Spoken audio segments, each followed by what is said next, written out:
Alright, so nandito na tayo ngayon sa Saint-Tropez, France. Alright, so there's a famous exhibit here that tributes Margot. Margot is a famous actress, guys. Ito siya. Yan si Margot, guys, no? Yan, napaka-famous. Ito kasi yung ginagawa niyang vacation place, yung Saint-Tropez nung unang panahon. Kaya ito, yan siya. And then there's another one here. Look, it's very popular probably in the 50s, late 50s, 60s. Ayan siya, guys. So ayan. And then yeah, there's a lot of actors pumupunta na dito because of her. Yan din si Margot. Ayan. So ayan, there's another tribute here. Look at that. The famous Margot. So ayan, guys, puntahan natin. By the way, this is also the famous Gendarmerie. Gendarmerie, guys, is a police station nationale. And this is also featured in one of the 1950s funny movie.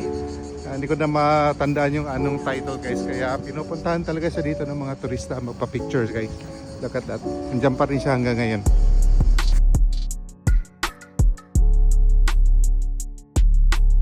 So ayan, guys, meron ding isang sculpture dito. Look at that. Nandiyan ang pagkagawa na.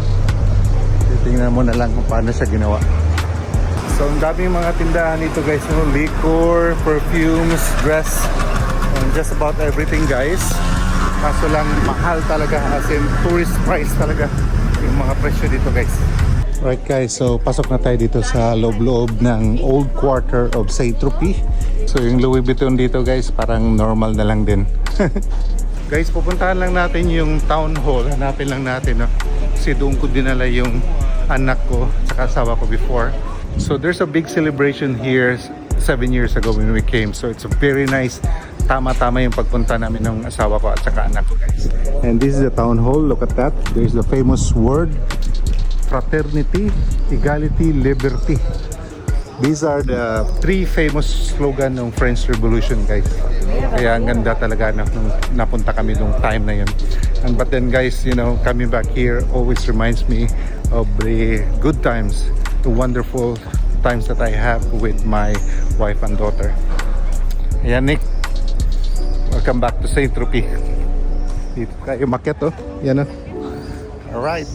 Alright, so ito yung final natin, site, no? Ito yung church. Dito din nagmula yung celebration na yun, yung time na yun.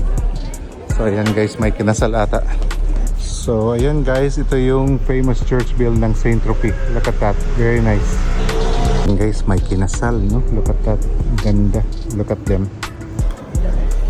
Ayan, ganda nila, guys. Alright, so alam mo, this video features Saint-Tropez, pero this is not actually the entirety of Saint-Tropez. There's a lot more to see here when you come. So if you had the opportunity, please do visit Saint-Tropez and you will be greeted by this wonderful scenery. And as you know, Saint-Tropez is the place to go in the Mediterranean part of France. Okay, bonjour, merci beaucoup for watching this video and see you on the next one. Bye bye.